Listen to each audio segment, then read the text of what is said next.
Good evening, everyone. You're in the spotlight with Brian Gardner for this Tuesday, June the 20th, 2017. Good to have you all here for our first and only show of this week. Couple things. First of all, on the air late, and obviously you can see my screen, and it's not the best.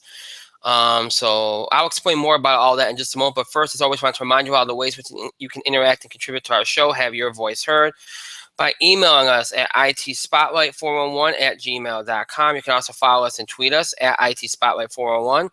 Please remember to use the hashtag itspotlight411 for anything you tweet regarding our show. And of course, you can find us on Facebook. Just search for In the Spotlight 411 on Facebook, and then make sure that you like our fan page once you find it, once you're on it. Okay, so here we are. This is our first and only show this week. I'll explain why in just a moment. But first, we are on the air late tonight. I want to apologize for I had a little issue with our dog. That took me a little bit by surprise. I had to help her out. She's doing okay, but I'm going to have to keep an eye on her. So that's partly the reason why I am a little bit late. Partly the reason why I'm late tonight.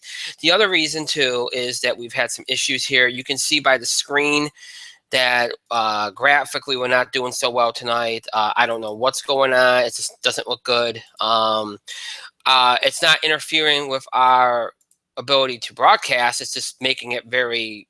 You just can't really see me too well. So, it is what it is. We'll just deal with it. It's the format we're in right now. So, for better or worse. So that is why that is going on. And that's why partly why we're late. I was hoping to fix it. I was hoping to fix any of the problems we were having. We had a good couple of weeks here. We haven't had too many problems. But maybe that was a jinx. I don't know. But anyway, we'll just deal with it tonight. So if there's any other problems that you experience other than not being able to see us very clearly, please do let us know. And we will try to address them the best that we can. So just be aware of all that. I just want to point all that out at the top of the show.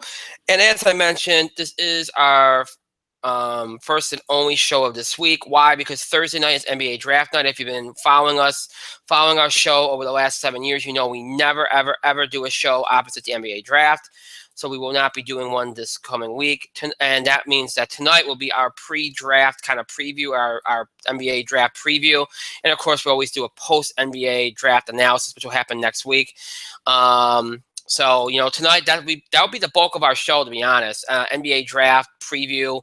And we'll go over all, we'll kind of give our predictions, talk about some of the big moves, pre-draft trades. It's been a much more active pre-draft period this year than the last few years, which has made it interesting. And I think we're going to see a lot more moves during the draft, and I think we'll see some moves post-draft. We'll talk about what we might see, what we've already seen. Of course, we'll talk about what happens during the draft next week and after the draft next week. So we'll talk about all these things and, all the factors that go into the NBA draft. That will be the bulk of the show. There's nothing else in sports that we desperately have to cover this week, so we won't do that. I might mention quickly the U.S. Open, but it really doesn't have to be talked about because nothing really much happened anyway.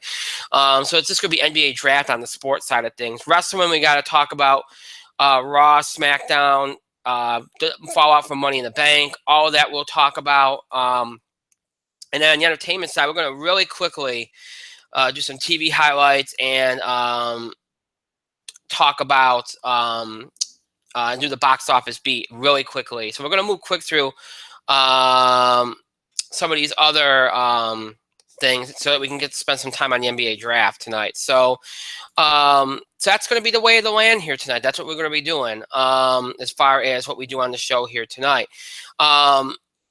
Next week, we'll be back with 2 shows, Tuesday and Thursday next week. 2 shows. Tuesday will be our usual sports wrestling show, and then, of course, we'll talk about the aftermath of the NBA draft, what happened during the NBA draft. We'll go back to doing a little bit of baseball. We'll do wrestling. All that will be on Tuesday's program. And then next Thursday, box office beat, TV highlights. And then we will start the process for the 7th annual In the Spotlight TV Awards. I know people have been waiting for it. We'll start that next Thursday. So that's what's coming up next week. And that next week will be the last week until the fall, until September, that we have 2 shows. From that point on, we will be doing 1 show a week through the summer. So keep that in mind. So that's the plan here. That's what's going on this week. That's what's going on next week. So with that all being said, we're going to start things off. Mike, my co-host, is not on yet, which is fine. We can get going. I don't want to waste time. So we will start off in entertainment with the box office. And there's not much we can say about last week. We knew Wonder Woman was going to finally lose its foothold on #1 because Cars 3 was going to do well. More kids are out of school now. That's why this movie was positioned to open when it did. And it did exactly what you thought it could do. Now, look, was it one of the bigger animated openings you're going to see? No. Was it supposed to be? No. As long as it opens at #1, which continues Pixar's streak of #1s, that's all they were really looking for. And I think I said 50 to 60 million, and that's where it fell, 53.6. That's pretty good. And so far, it looks like it might do. It's tracking a little bit better than Cars 2, I think. So that's good. That's good for the movie, and that's what they wanted, and it wanted it for. It's a merchandising, branding type movie anyway for Pixar, so it's doing exactly what they wanted it to do. So there's nothing really to talk about there.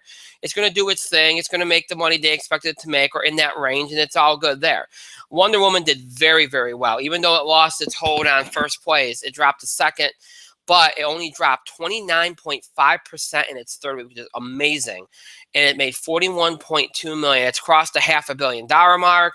It is doing incredibly well. And look, it's going to keep doing well. Good word of mouth is carrying it, and that's, and look, it's going to probably end up right around where Batman vs. Superman and Suicide Squad did in terms of what it ultimately makes in the long term. But it's a better received movie. And that's really the thing that DC hasn't had, or Warner Brothers hasn't had yet. So the fact they're going to have the gross along with the fact it's a better received movie, they should be very happy. And it's doing really, really well right now. All Eyes on Me, which we all said had the potential to do very well, did well. I'm thankful because of a very good Friday, because it dropped drastically on Saturday. But due to the strength of a really good Friday, it made $26.4 million this weekend. Now, look, it's going to drop even further this weekend, but the budget's not that high. And like I said last week, it had the potential to make $20 million, maybe more, and it did exactly that.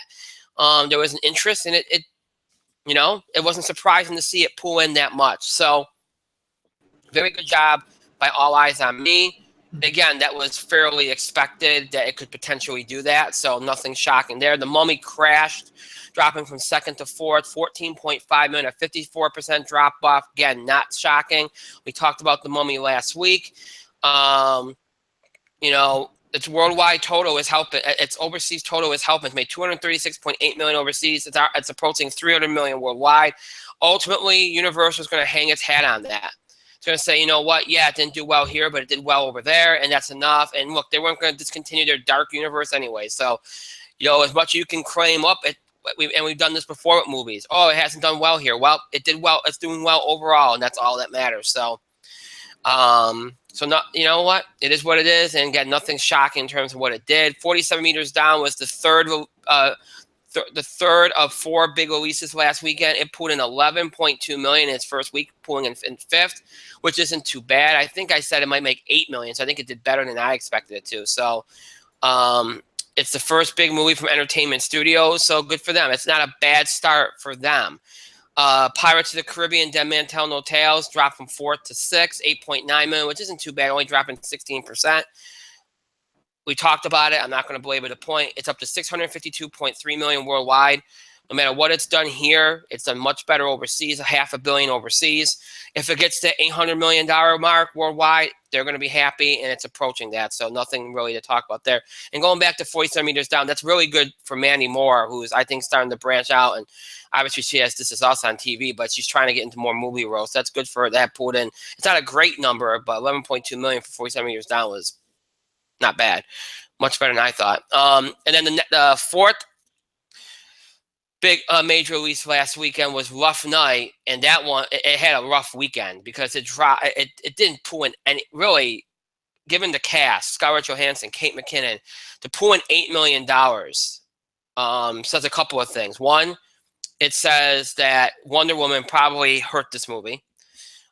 because the female audiences are flocking to Wonder Woman right now. 2, there just wasn't an interest. 3, I think Scarlett Johansson was miscast here. This is not the kind of movie that people are used to seeing from her. And I'm not saying you can't do different things, but maybe an action comedy would have been the better route instead of just straight up comedy, because that's what people expect from her, is more actiony roles, and maybe that hurt her here. But still a very, very, very, now it's only a $20 million budget, but still a very bad opening for this movie. I would have never thought it would do this badly. It's up to 12.9. It might break even, but I would have, and I know it's R-rated, but I never thought it would do this bad. I didn't think it'd be one of the flops of the summer, but it is. Outside of that, Captain Underpants dropped from 3rd to 8th, 7.1 million, 41% drop off. Not too bad. It's an okay. And then rounding out the movies over 5 million is Guardians of the Galaxy Volume 2, dropping from 5th to 9th, a little over $5 million, a 19% drop off. Again, fairly good, especially in its 7th week. Another movie opened last week. It wasn't a major release, but it still bears notice. The Book of Henry, which has been a movie that started out getting a little bit of momentum and then kind of dropped off the face of the earth in terms of advertising, then tried to pick back up. But it made 1.4 million last weekend in 579 theaters, which isn't too bad. It's going to be expanding over the next few weeks, so we'll keep an eye on that movie as it goes forward. So that's last week. Before I jump into this week, I want to welcome in Mike, who's in the spotlight. I didn't mean to ignore you, Mike. I just wanted to keep going and get it moving. But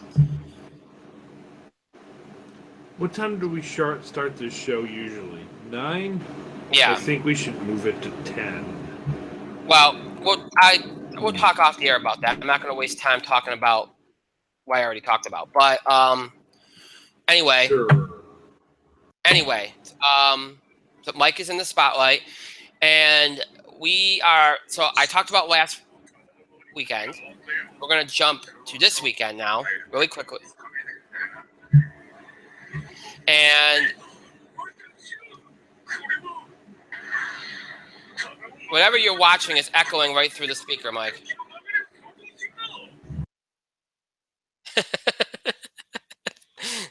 It sounded entertaining, just to be fair. All right. Yes, it is. All right, so we got one movie to talk about this weekend. There's nothing else. There's no big, small budget deals. One movie of interest to talk about this week. And that movie is opening tomorrow, and that is Transformers: The Last Night, which will be opening in 3,900 theaters. Transformers, of course, always likes to do this Wednesday opening thing. You know, they think it helps. I don't understand it. I understand it when you're close to the 4th of July. Like, I understand Baby Driver doing it next week, but I don't understand why Transformers does it. You know it's going to have a good weekend. Sometimes I think they do it to disguise the fact that they might not have the opening weekend that they think they're gonna have. So they stick. I mean, sometimes that's the thing. You know, everybody wants their opening weekend headline, and if you get this, but to protect yourself in case you disappoint, you've opened on Wednesday, and then if you don't get that, if you have a good opening weekend but it's not great, you can say, well, we opened on Wednesday, so maybe that hurt us. You know, that's kind of like their way of disguising it. But look, it's still gonna do well, and it's being promoted as the last Transformers movie because they're going to do the Bumblebee spinoff and all that other stuff. But, you know it's going to make money regardless of what you think of it. So, directed by Michael Bay once again, starring Mark Wahlberg, PG-13. It's going to make money. Will it make $100 million? I don't know. Maybe. Probably not, because of the whole opening on Wednesday thing. It's going to hurt it a little bit. Kids are going to be out of school. It's going to do well. Okay, I'm expecting my prediction: 80 million, 80 to 90 million. Could be a little higher. Could be a little lower. That's generally what you're looking at. And that's going to be number one. That's going to be number one this weekend. Coming in second will probably be Cars 2. I don't think it'll drop off too much as more kids are out of school. Probably pulling around 20, 23, 24-ish, around there. Wonder Woman, based on the way it's been holding, could compete for that number 2 spot with Cars 3. I see it being around 20, 21, so it's going to be very close between those two. All Eyes on Me is going to crash, so I don't think... the question will be whether it will be able to hold on in the top 5. I just don't know how far it's going to crash. Look, the bottom line is the Mummy's going to crash further too. 47 meters down is going to crash. So generally, I think All Eyes on Me will probably crash to around maybe 9-10 million. So maybe even lower That's probably going to be good enough to give it that fourth spot. I think Mummy will drop to around 8 million. 47 meters down, probably around that $6 million mark, with Pirates of the Caribbean right around there as well. And then Rough Night will probably be below 5 million. Captain Underpants will probably fall right to 5 million. Rough Night will fall under it, as will Guardian. So that's the way I see it. So we know who's going to be number one. We know who's number two is going to be a race between Cars 3 and Wonder Woman, and everything else will be under that $10 million mark, struggling. But it's overall, it'll still be a good weekend at the box office overall. It's just some of these movies is going to drop like crazy, and it's really going to be more about the top three: Transformers, Cars 3, and Wonder Woman. And that's all I can say. That's all I can say. So, like I said, it's not going to be a long box office beat this week. There's just not much to be said. That sets you up for next week, which will set up the all-important 4th of July, which, it's going to be the last weekend of June, 4th of July movie weekend, because that's next week, even though it's going to be June, because 4th of July is on a Tuesday. As I mentioned, Baby Driver will be coming out next Wednesday, the 28th. That'll be getting a Wednesday opening. A lot of buzz around that movie. I don't know how it will play, but nonetheless, it's a lot of buzz around that movie. So that's when we got opening on Wednesday. And then on Friday of next week, to set up the 4th of July weekend, you got 3 big movies: Amityville, The Awakening, Despicable Me 3, and The House. So all those movies will be being released, and that'll be kind of like your 4th of July. That's your 4th of July holiday weekend lineup. So really 4 movies to set you up for that weekend. So it should be a big box office weekend that weekend for sure, along with everything else that's out. So we'll talk more about that next week. Mike, anything you want to contribute or add to the box office talk for last week, this week, whatever? No, I haven't paid attention to it. So Fair enough. Fair enough. Sorry. All right. So that's box office. TV highlights. I've been watching. I didn't have a chance to watch much this week. I've been watching. If I watched anything, I was watching a few baseball games and such. So I don't have anything. Maybe my co-host does. Mike, any TV highlights for the week? TV highlights for the week. Well, I would, but I'm a little behind on Doctor Who. I did see something at the gym last week, and I will recommend this.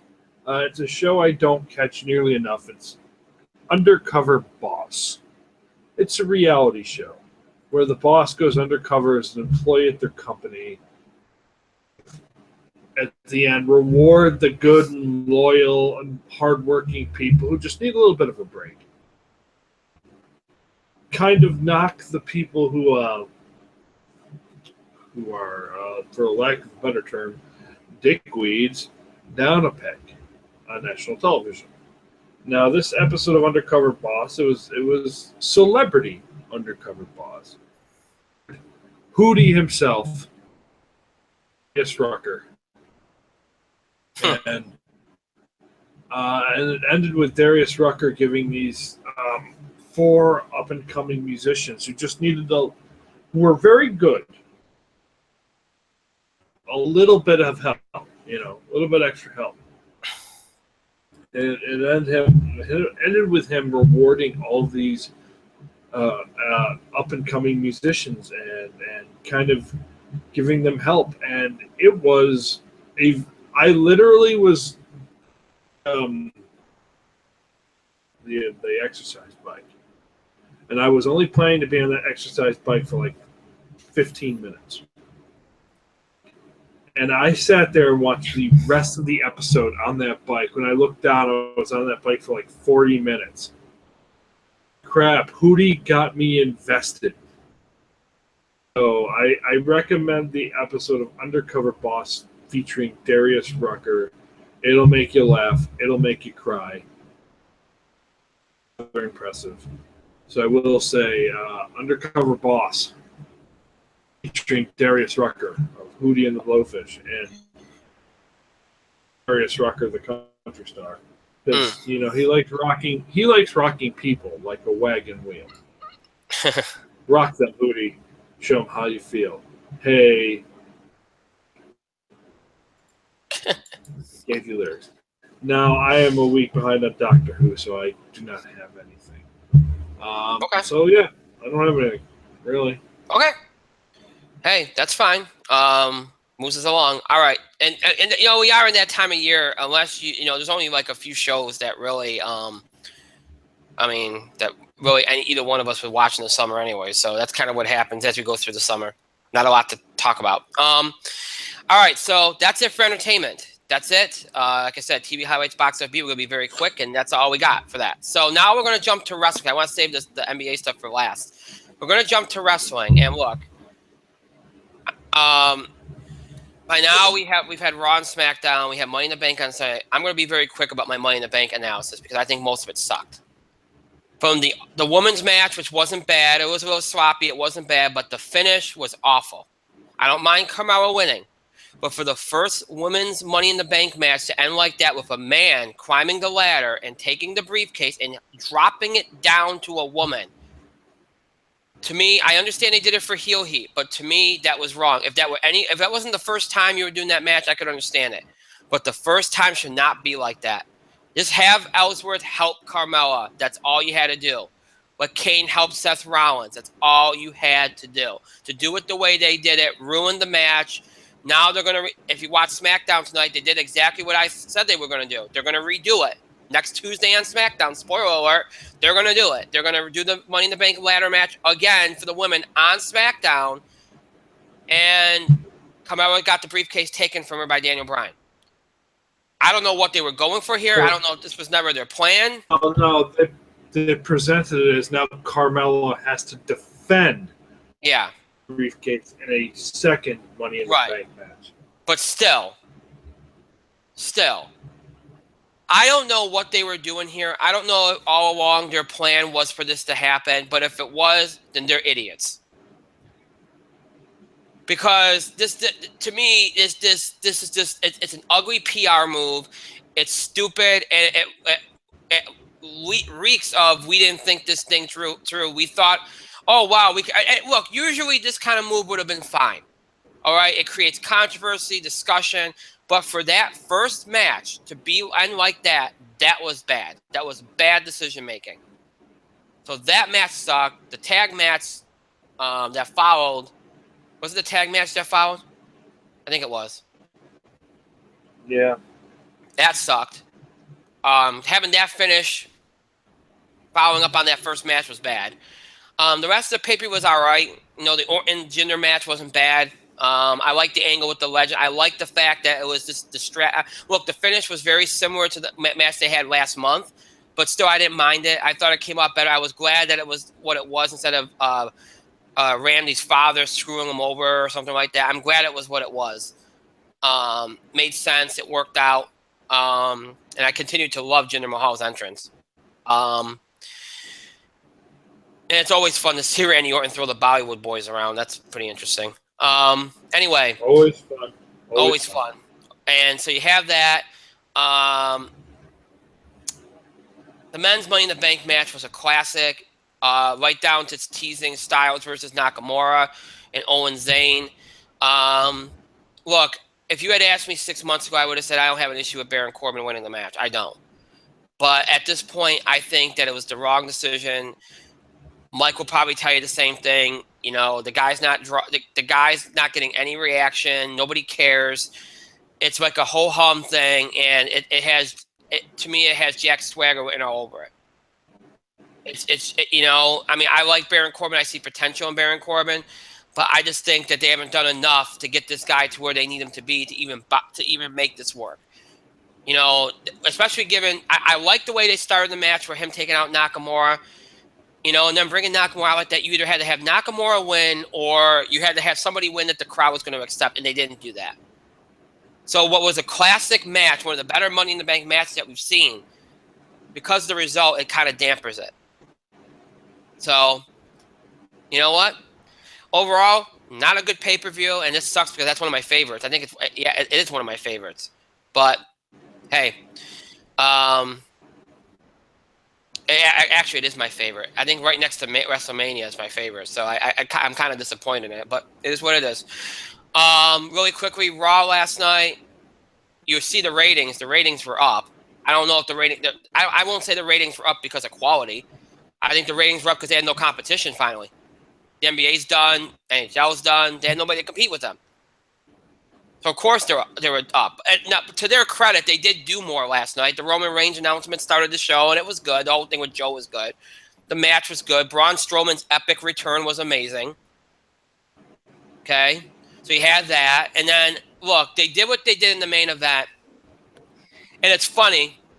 And I don't know if Mike's going to get this because I don't know if he heard what Big Show did on. Did you hear what Big Show said on Chris Jericho's podcast? I haven't heard the entire thing yet. But you heard like yeah, well, I heard that he's like everybody's kind of all these new guys are soft. Yeah. Well, that, and he said that he hates TV tapings. He hates just sitting around, especially if they don't use them. Mm-hmm. That's basically, I mean, that's basically what he said. And then yesterday, they make him sit around to the main event, and they use him in like what? They use him for like what? Like a minute and a half? Or something like that. So I could only imagine he was really ticked off last night. But anyway, look, the Enzo casting was, look, I thought Cass had a hell of a promo, and Enzo did a great job there. Do I like this decision? No. Did I see it coming? Yes. Has it been talked about for months? Oh, yeah. And the minute the Hardys showed up, I knew that was going to happen. Either they're going to split the Hardys or they're going to split Enzo and Cass. They still might split the Hardys. Yeah, and then I don't know what they're going to do for faces in their tag division. But anyway, look. Yeah, whoops. We know the end result here. The only face tag team they'd have is Titus and Apollo Crews. Oh, they jobbed them out last night. And Titus is actually is a lot of fun right now, but I digress. Look, the rest of the show wasn't bad. There was movement. Okay, they did the whole thing with the 2K18 thing and everything. But here's the thing, all right? Cass and Enzo need each other. I don't have a problem with pushing either one of them as a singles competitor, but keep them together. You know, this whole angle was dumb to begin with. I don't even know why they did it. You know, I understand that Enzo and Cass haven't really done anything lately, which is usually the first sign of trouble for a tag team. I told you last night, and you can quote me on this. By the end of the summer, I predict American Alpha will be turning on each other. Calling it right now. Calling it. But, because that's what they do. Whenever they lose faith in the tag team, they run around, they have no direction, they get broken up. It's the way they do things. But anyway, last night, look, it was a good segment. Cass is going to get massive heat.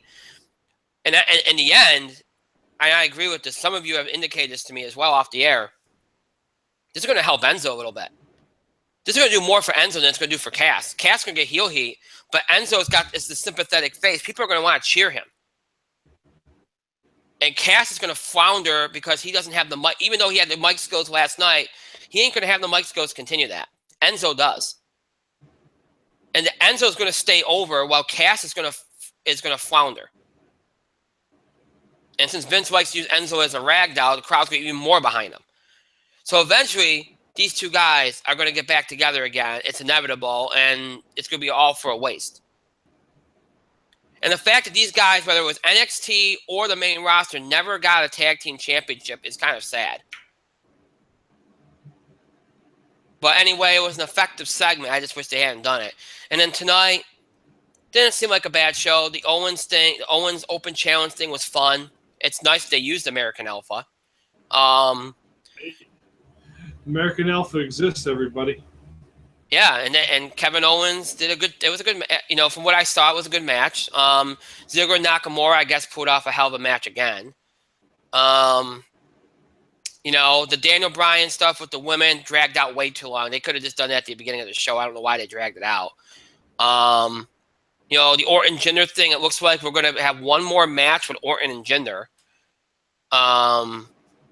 which is fine. I kind of figured because they're probably going to build something up for Randy outside of Jinder Mahal. And it looks like we're going to go back to AJ and Owens, which I don't think anybody's really too shocked about. So, there was movement, but not a whole lot going on. So, Mike, anything to add? Raw, SmackDown, Money in the Bank. Oh, well, let me go over all this stuff because this is my sizzle. This is my sizzle part. You got to ramble about everything else. I get to ramble about this, damn it. About this. Money in the Bank was awful. It was a one-match show. Match had the worst ending. And I know you didn't talk about this. I was listening for once. I was listening. You didn't talk about it because, all right, Baron Corbin got to Money in the Bank. We both agree on that. Around this time, I think we both agreed that Baron Corbin was a year away. Special. And then at Money in the Bank, we both said Corbin's a year away from being special. And when you haven't improved all that much in the year, now look, I'm going to say this again. I like Baron Corbin's moveset. I like the way they sometimes present Baron Corbin.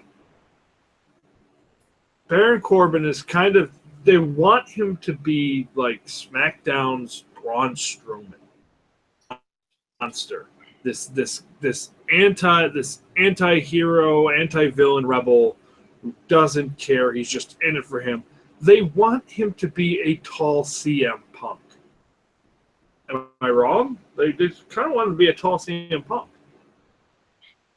Baron Corbin, about 1/10 of the charisma of CM Punk, and we're being very generous about that. Corbin can't cut a promo to save his life. We said this about Jinder. Lots of things about Jinder. But the thing is, Jinder's gotten better. Jinder into the deep end, and Jinder started swimming. You know? The case. And his first test was on Talking Smack. Mahal, Booker T, and Renee Young, and you noted this. They kind of threw Jinder under the bus a little bit to build up Corbin. They're like, oh yeah, Booker T and Renee Young saying, yeah, well, Baron Corbin had to work hard to get to where he is too. And Jinder had a great line. He's like, look, because I feel like this was the line of the night. Jinder's like, when Baron Corbin can outwork me, hand him the title myself. But it'll never come to that day because nobody can outwork me. That is a cool statement from Jinder Mahal. And we know he's worked hard. He fucking looks ripped and vascular as fuck. The problem is this. Baron Corbin comes on. They have a little stare down and blah, blah, blah. They do their thing. And Baron Corbin, 3 people just put over Baron Corbin's work ethic. 3 people, including the WWE champion. And Baron Corbin sits there is like, well, we're hard work is for people who don't have talent. I'm the most talented person here. Baron Corbin wasn't even the most talented person in that match. If Baron Corbin wrestles Jinder Mahal for the title, Baron Corbin, talented person in the ring. So it's like Baron Corbin his own way. Baron Corbin came down last night and did his best Carmella impression. Came down on Money in the Bank tonight.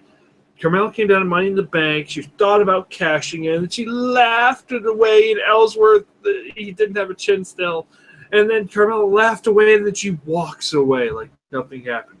Tonight, Jinder Mahal wrestles Luke Harper. It was a decent match. The Singh brothers got involved because Jinder isn't going to win any matches clean ever. Baron Corbin comes down in the middle of the match. Vroom, vroom. Baron Corbin walks down with the case. He teases cashing in. And then he laughs, and walks to the back, and Jinder Mahal is just looking at him like, what was the point? Baron Corbin can't get out of his own way. He can't even be original enough to make us give a shit. And that's the thing. Baron Corbin was in the best match of the night with 5 people who were infinitely better than him and were infinite choices than him. But yes, Baron Corbin has been picked as the next big guy. He's got the favor of all the legends. But Baron Corbin, very good at this stage in his career. There's a lot of factors to that. The fact that a lot of people do fit, a lot of the creative team does 50-50 booking with Corbin. Sami Zayn's got 3 wins on the guy. Dean Ambrose split wins with the guy. Dolph Ziggler split wins with the guy. Mean anything with Baron Corbin. Braun Strowman, 50 booking with Braun Strowman.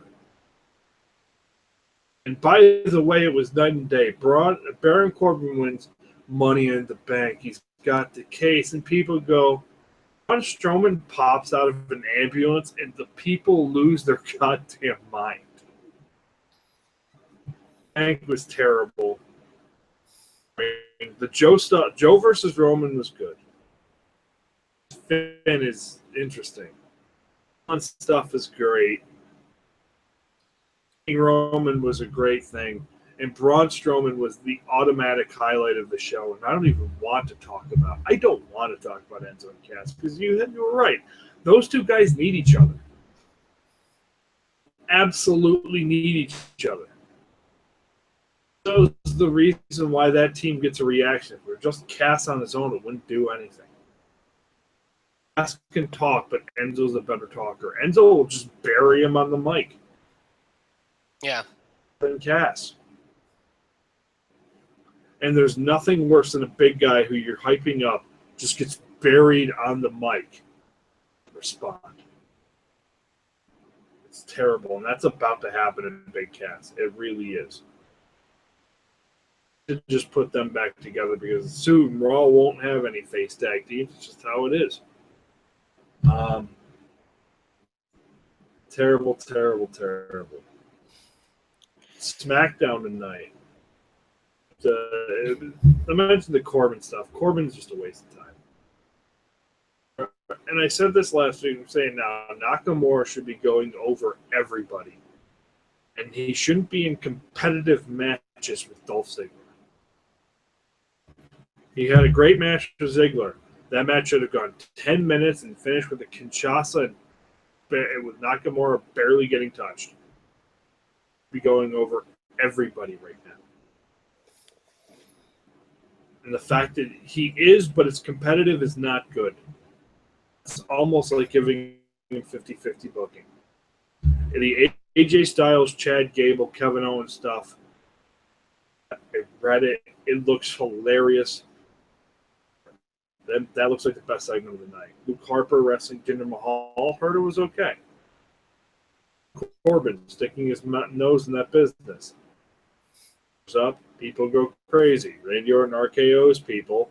Baron Corbin doesn't cash in. Corbin is not smart. Kayfabe wise, he is not smart. He's lucky. That's what this is all telling us. Cashed in last night. Laughed and laughed and laughed, and now she's got to defend her briefcase in a Money in the Bank match. You should have waited till after the match. Attack Naomi with the case, cash it in. What can they do then? Yeah, right. The problems on SmackDown is that a lot of the heels are portrayed as absolute friggin' idiots. Somehow Kevin Owens escapes that. Mahal escapes that now. Baron Corbin was essentially an idiot.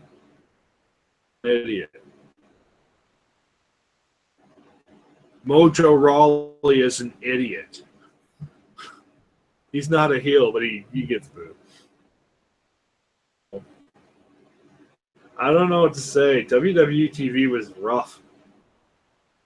It was rough this week. I guess we're waiting for WWE and Jerry Lee Lewis present Great Balls of Fire. We are indeed. Where the logo still looks like flaming testicles. Can't make it up. So, and there's a rumor going around that Roman Reigns is officially the #1 contender going into SummerSlam. We'll talk after the show. I'm sure, but right now he's not. No, not right now, but anyway. It's still Samoa Joe. So now, okay. So we got through the wrestling. And we will preview Great Balls of Fire in 2 weeks. Don't worry, folks. We'll make sure we'll make sure that we say that pay-per-view name enough. But anyway, we go from wrestling to sports. Really quickly, because I mentioned I'd spend a moment on the U.S. Open. And I will spend just a moment on the U.S. Open because, look, let's be honest here. Phil didn't play, and he fired his caddy today, which is shocking. But no, I don't think there's anything personal involved there. But Phil didn't play. Tiger didn't play. Rory missed a cut. Jason Day missed a cut. Brooks Koepka wins it. First time we've had first time winners. I think in the last 3 or 4 majors, which is cool. Look, it's good. Is it good for the sport? In a way, it is because it's variety. It keeps things open, but it's bad for the sport in that all the good big players are struggling right now. Nobody's really doing much of anything. You know, the good young core that you had, Spieth and and company, is not really pulling it in right now. It was an okay tournament. I watched a little bit of it. I couldn't get into it because, quite frankly, it sometimes I like it when it's essentially a crapshoot as to who's going to win. Sometimes I do. In this case, I didn't, because I didn't feel like there was any compelling story. Like, I didn't feel like there was any hook. It was just like, oh, here's a bunch of guys. They're all competing. There was no, like, rootable favor. It was like a bunch of nice guys, and you were happy when Brooks won. It wasn't like you were like, oh, spitting nails. It just didn't have a lot to it. So good for him. It was what it was, and hopefully PGA will get some of their stars involved here so that it makes it a little bit more compelling. They don't have to always win, but just to have them involved adds a lot to these tournaments. So it has been a very forgettable PGA season, that's for sure. And that's all I got to say. I said I'd spend a moment on it. I did. We go to the NBA now. And before we preview the actual draft, and we're not going to do a lot with it because, in the past we've done a lot with it and it kind of bores people, so we're not going to do that.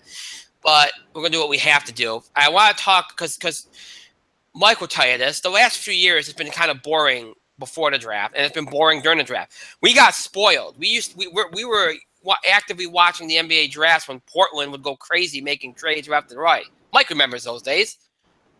Yep. Great times. I was always wondering when the other shoe was going to drop. It hasn't been very active the last few years. Well, this year is changing that. There's been a lot of activity, including today.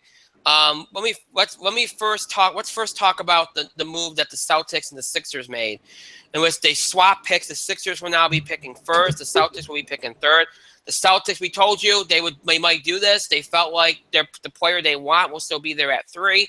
They're racking up picks so they can go get a Jimmy Butler or a Anthony Davis or somebody else to help them because they're more in win now. And they tried out Markelle Fultz, and they didn't think he was a fit for them, and it probably wasn't. They have Isaiah Thomas, so they don't have to worry about that. So you know what? We said the Celtics might do this. They have. It was a good move for them. They racked up some picks using other trades, #1 picks using other trades. They still get a top 5 pick this year. It's a good move for them. They get a lot of talent in return. So that was the big trade coming out of the weekend. Since then, it's been even more active, very active, and there's still some rumors. The big highlight so far, there's been talk about Jimmy Butler, and there's been talk about Paul George. The Cavs are in on Paul George. They really wanted Paul George, but the Suns are in the middle of everything right now. People want to use the Suns as a third team to use picks that, if they don't want to get rid of big players. Even still, a big player is still going to be needed to make any trade work, even if they use somebody like the Suns. And apparently the Cavs keep getting stuck in deals where they'd have to trade Kevin Love, which they apparently don't want to do, which is funny because 2 years ago they were apt to do that. But, yeah, so, the Cavs have interest in George, although it looks like the Lakers are the favorite for him, and they want him badly because they think they can pair him with, Lonzo Ball, who looks like they're going to draft, and LeBron James, who they think they're going to get in free agency next year. Talk about putting the cart before the horse. So, that's what, it looks like they're the favorite. Indiana's going to move George because George told him he's not going to stay, and they're going to move him. And that's the way these things work. So, the other guy it has a market that's heating up right now is Jimmy Butler, who the Bulls, they know there's a chance they lose him after next season. So they might as well make the move now, even though Dwayne Wade has re-upped. The likelihood is that Dwayne Wade will opt out after next year. And the talk is he might go wherever LeBron goes again. But yeah, Jimmy Butler's on the market, and the Cavs are in on him. The Celtics are in on him. Who wouldn't be?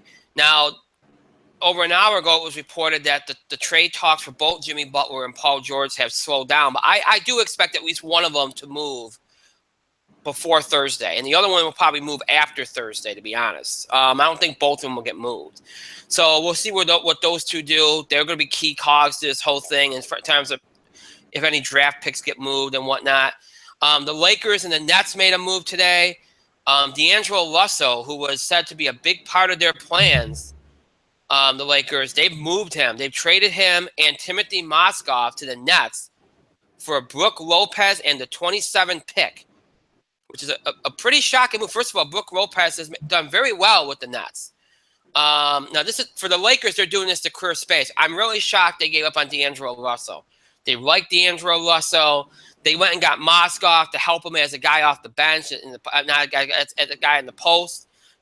Really shocking to see them do this. But again, the Lakers are trying to clear salary. I guess that's what they felt like they had to do. And maybe with Lonzo Ball coming in, that they figured, and with Magic Johnson now in charge, he's trying to shake things up, I guess. So that was a big move today. Also talked today that the Clippers are exploring a DeAndre Jordan trade, which really surprises me because I thought they'd look to Blake Griffin, who's been rumored for trade for about 2 years now, first. So I'm kind of shocked they're going to DeAndre Jordan. That's going to be a hard contract to move. But that's going around right now. And here is the trade of the day that shocked everybody. And this is the one that will probably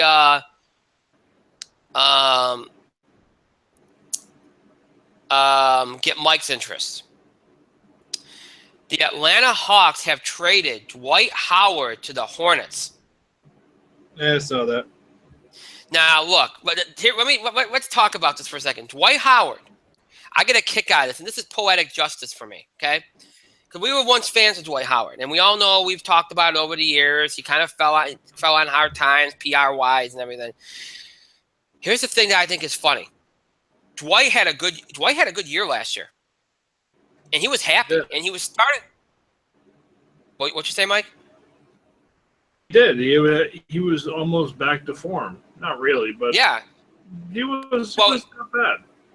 He was content, and he was starting to get back to his normal self. And you could see that in him. He seemed relaxed. He seemed like he was excited. He liked being in Atlanta. I guess it was a place he always wanted to play. And it's almost like home to him. It was home to him. He signed a 3-year, $70.5 million deal with his hometown Hawks. Now, look, it was his lowest scoring average, but he had a decent year. Now, how funny is it that he gets traded from the team that he wants to play for? To me, it's quite ironic. Now, for those wondering, Charlotte is sending Miles Plumlee, Marco Belinelli, and the 41st pick in the draft to Atlanta for Howard in the 31st pick. So that's the deal right there. All right. That is not accurate. Really? Because I just read that on ESPN. Well, I have the actual trade, so hold your horses. This just got crazy. sending Dwight Howard and the 31st pick to Charlotte for Marco Bellinelli pick. Standout Miles Plumlee. Oh, so you're just correcting me on the details. Yes, because you were wrong as usual. Okay, well, players are still the same. No, they weren't. You forgot one. Who did I forget? I said them all. You said you didn't say Miles Plumlee.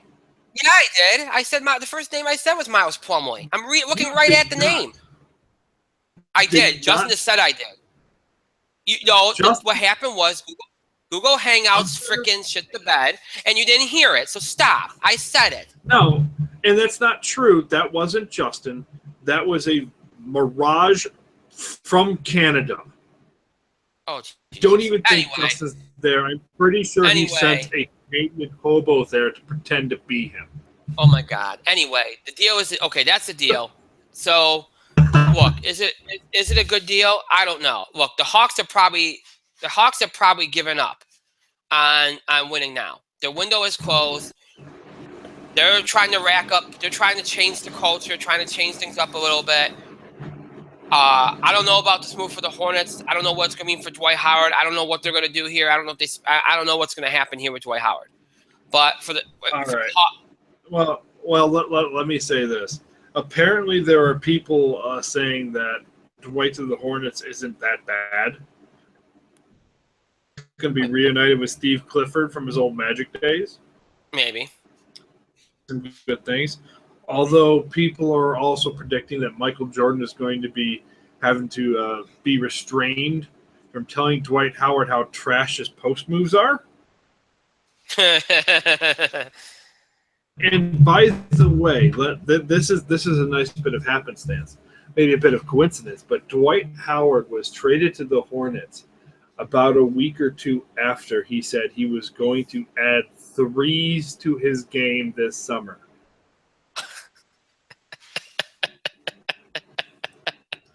Dwight Howard comes out on Twitter saying, I'm going to add 3-point shots to my game. And Atlanta's response was to ship his ass to Charlotte. Oh, God. You can't make that shit up. For Miles Plumlee.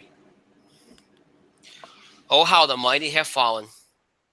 Yeah, remember when Dwight was like the heir apparent to being the best center in the league? Yeah, me neither.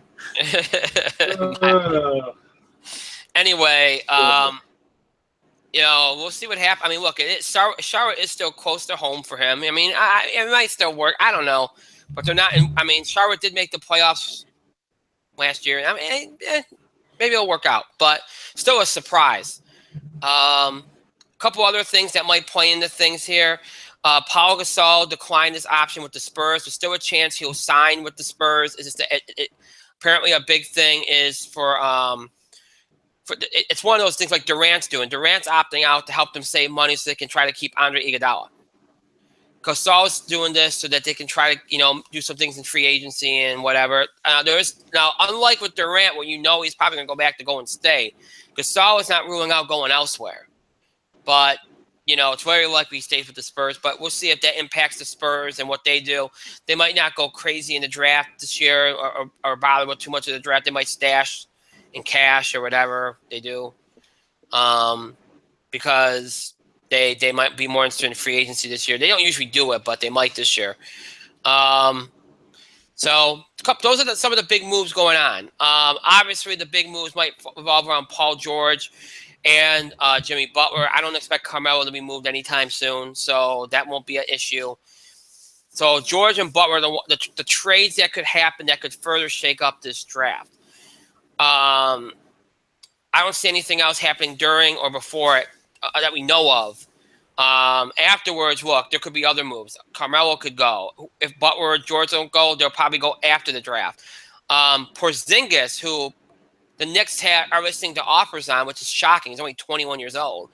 But, they're treating their players like crap. So Porzingis might be moved, but I don't think that will get done before the draft or even during the draft. That's just starting to ratchet up. So that might be something you see later this summer if you see it at all.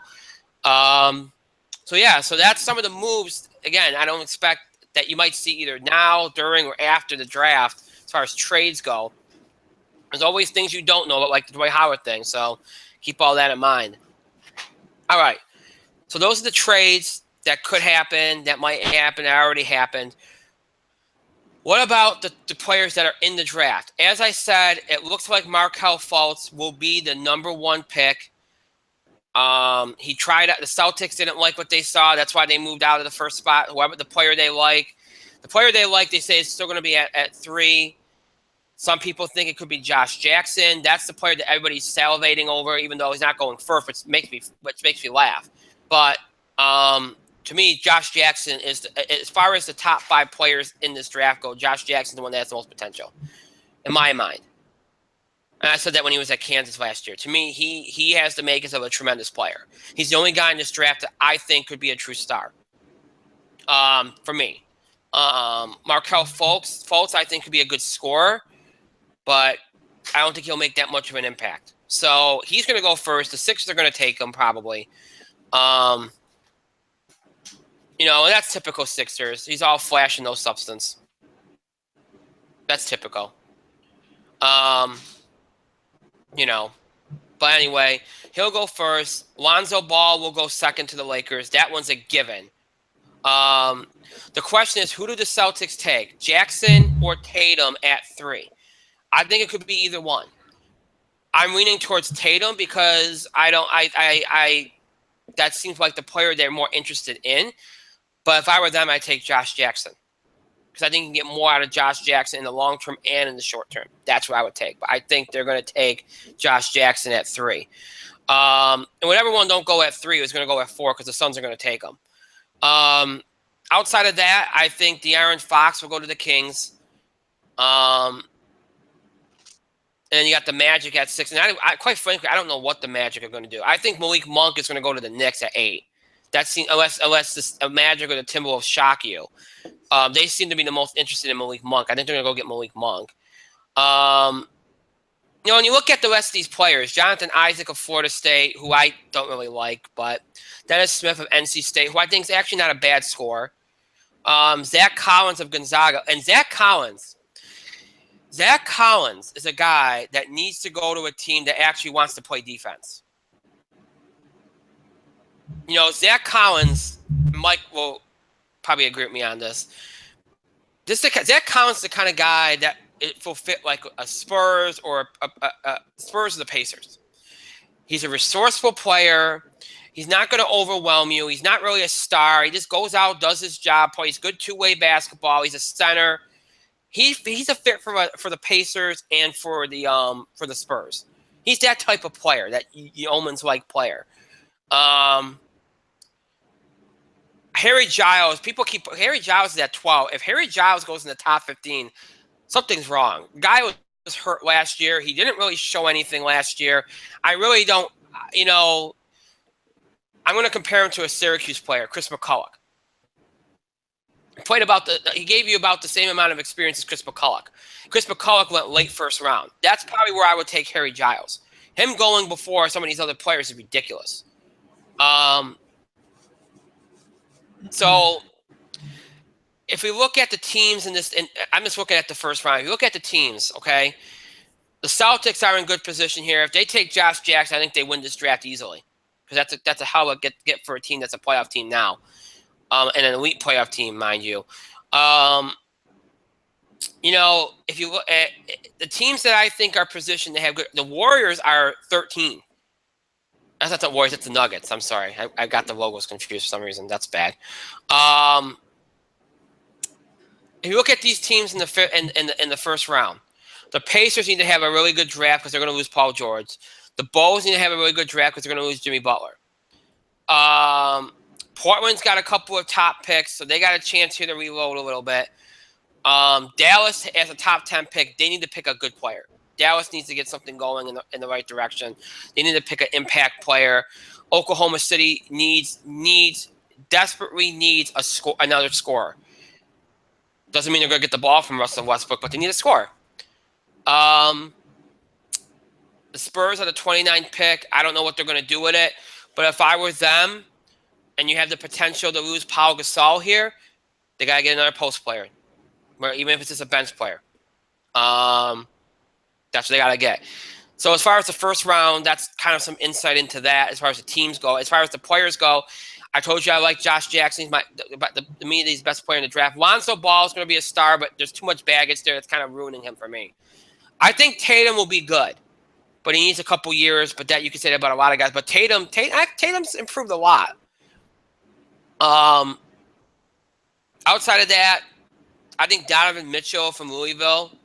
He's a shooting guard. I think Donovan Mitchell could be a good player to get. He'll be a nice role player type guy. Couple sweeper players. I like Ivan Rabb of California. Very resourceful player, good rebounder. Very good rebounder. I'm going to go later. I'm going to drop down to most people's boards here. And Josh Hart of Villanova is a guy I really like. I think he can help you now as far as scoring goes. Jordan Bell of Oregon can help you now as well. Caleb Swanigan, okay, from a defensive standpoint, I think could help you right now. He will rebound the basketball. He's a great defender. You know, he has to be better with the ball, and he has to be a better scorer. But defensively, if your guy needs somebody that can make an impact on defense right now, that guy can help you. Jonathan Motley of Baylor is a guy, if you need some scoring, he can help you right now. And then there's Frank Mason and Dylan Brooks and Tyra Dorsey, all of which are projected to go in the second round, all of which have a little bit more experience and are really good scorers and really good, and in Frank Mason's case, a good two-way player. If you get those guys, you're getting a steal because they're going to score for you right now, and they're going to do a lot of things for you right now. Those are three guys that should be first-round players, but they're not going to go first round, and that's a travesty. Those are three really, really good basketball players. Those would be the guys that I would keep an eye on, some sweepers and some guys that I think really should get drafted much earlier. In some cases, they should. Players I would stay away from in this draft, Thomas Bryant, who I just didn't think did enough in Indiana. I'm going to be honest, Tyler Lydon, because I think he's got D-League written all over him. I don't think he's going to work out at all. I think he's too soft. It's not the D-League anymore. Oh, it's sorry. The Gatorade G-League. The G-League. Yes, thank you, Mike. But anyway, he's a soft player. He's not ready. And look, while there's a place for stretch fours in the NBA, there's a lot of them. And I think he's going to sit between the cracks. And I just don't see it making much of an impact. And I'll bring up one more player here that I really just flat out don't like. That I think is a player you stay away from. And that player, I just lost the name here. Laurie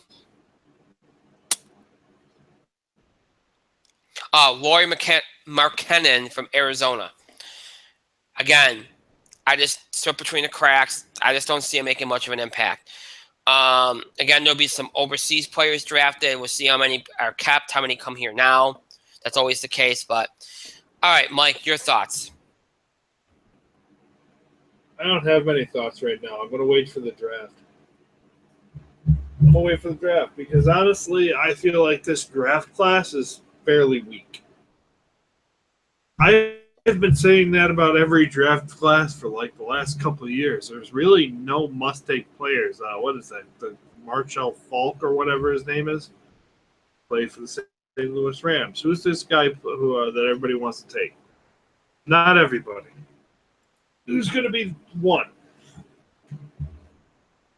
Markelle Fultz. Markelle Fultz. It's going to be one.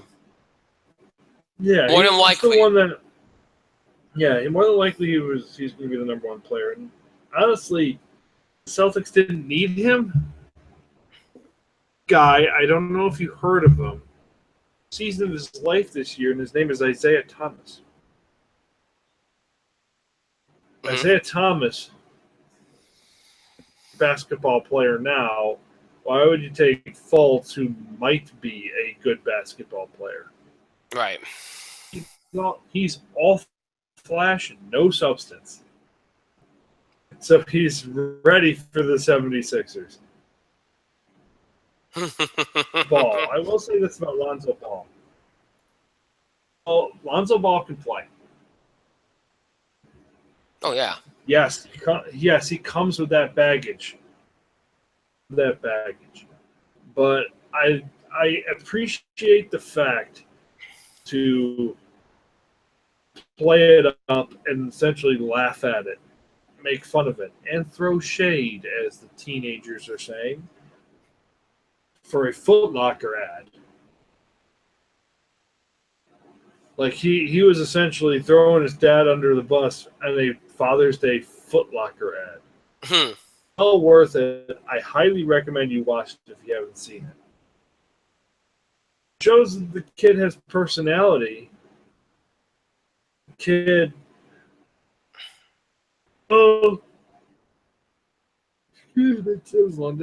evolve past his father. Right. He's a good player. He's probably, I agree with you, he's got Lakers written all over him because the Lakers need people at every position. And they need two people at Swaggy P's position so they never have Young again. So there you go. Lonzo Ball's going there. Who the Celtics want? They want this kid or that kid. Choose one. But that's all I'm going to say.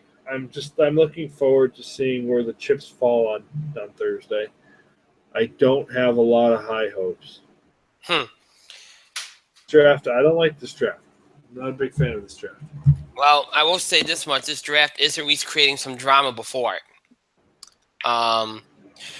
as opposed to which I think kind of backs up your point in that a lot of teams must not have a lot of faith in this draft because they're moving picks around, they're going after other players. They're using their picks to go get, guys like a Butler or a George that can help them now. So, we'll see. It should be an interesting draft. And we'll obviously do post-draft analysis, talk about any big trades that happened before, during, and even after. We'll do all that on next Tuesday's show. And go over everything in detail and all that good stuff. So, all right. That's it. We did everything we had to do. We're done for the night. As always, the show might be over. It's not mean you have to stop interacting and contributing to our show. Continue to have your voice heard. Send us your feedback. We need it. We want it. Keep sending it in.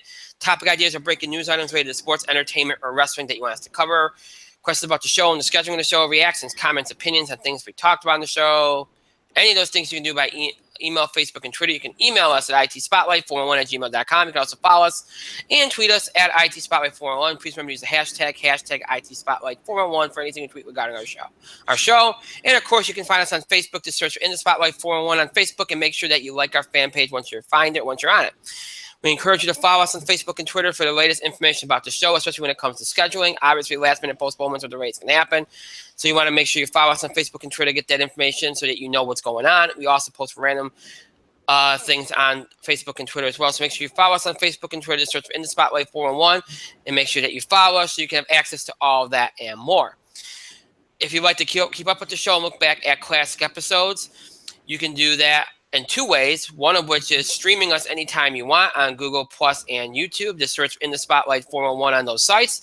And when you do, you'll have access to every episode we ever produced for Google Plus and YouTube. That's every episode from mid-October 2015 all the way up until tonight's episode. They're all available for you to stream anytime. So if you're a fan of seeing us on our wonderful faces on screen and maybe you're interested in more recent episodes of our show, then make sure you stream us anytime here on Google Plus and YouTube. If you're interested in older episodes of the show, maybe you don't like seeing our faces on screen. Maybe you just prefer to listen to us on the go. If any of that applies to you, go to our main host sites, Podbean and iTunes, and search for In the Spotlight 411. And when you do that, you will have access to all the episodes from the last 7 years we've been doing the show. So that's everything from Blog Talk Radio, original one on Blog Talk Radio from October 2010, January 2011, everything from Talk Shoe, from January 2011 all the way up to October 2015. Of course, everything from Google Plus and YouTube from mid-October 2015 all the way up into tonight's episode. All the episodes are in order from the most recent to the oldest. And of course, all of our Google Plus and YouTube episodes are transferred into audio format for your convenience. So all those episodes are available to you, whether you're somebody that's watched or listened to us for a number of years and you want to check out an old episode from 4 or 5 years ago, or somebody that's new and wants to check out episodes from 4 or 5 years ago for the first time. I just want to keep up with current episodes. Any of that applies to you. Just search for us on on Podbean and iTunes. Just search for In the Spotlight 401. Again, just search for In the Spotlight 401. So Google Plus, YouTube, Podbean, iTunes. Always keep up with the show and look back at classic episodes. Google Plus, YouTube, Podbean, iTunes. Always keep up with the show and look back at classic episodes. Just search for In the Spotlight 411. Again, search for In the Spotlight 411 on all those sites. I want to thank Mike for being here tonight. Thank you, Mike. Thank myself and our great show, Pat on the back, and thank all of you for your continued support and contributions to the show. Thank you so much for watching. To those that will be watching, listening to this later, thank you to you as well. We do appreciate it. And I appreciate your patience and understanding tonight with the delays and such. That is it for tonight. We are preempted. Again, this Thursday, we are preempted for the NBA draft. There will be no show this Thursday. Our next show will be a week from tonight. On Tuesday, June the 27th, broadcasting and streaming live here on YouTube at 9 o'clock p.m. Eastern Time. That show will be our post-NBA draft analysis. We'll talk about all the big trades and all the big moves, all the just big surprises, all that stuff. That'll be the bulk of the show. We'll probably do a little bit of baseball as well. And then, of course, we'll do some wrestling too. Talk about Raw, Smackdown, all that good stuff. And then next Thursday, again, next week will be our final week of 2 shows until September. So please keep that in mind. Next Thursday will be our entertainment show. Box Office Week TV highlights, and we will start the process for the 7th annual In the Spotlight TV Awards. So that's what's coming up next week. Until next week, I hope you all have a great rest of your week, a great weekend, and a great start to your week next week. We'll see you back here 1 week from tonight, this next Tuesday, June the 27th, broadcasting and streaming live here on YouTube. Until then, have a good night, everybody.